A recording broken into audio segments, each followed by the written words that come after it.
Sual çətin görünür, izahı izlə, fikrini dəyişəcəksən. Cinsiyyət xromosomları sxeminə əsasən atanın hansı genlərində baş verəcək mutasiyaları yalnız qız uşaqlarında üzə çıxa bilər. Söhbət əgər yalnız qız uşaqlarından gedirsə, qızlarda bilirik ki, cinsiyyət xromosomları XX-dir, oğlanlarda isə XY-dir.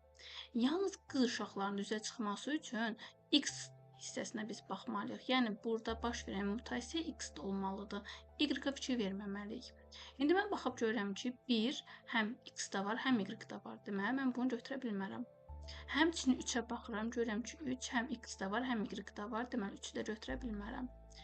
Qalır 5, 6, 7, 2, 4. 5, 6, 7 Y-də olduğu üçün mən Y-lara fikir vermirəm.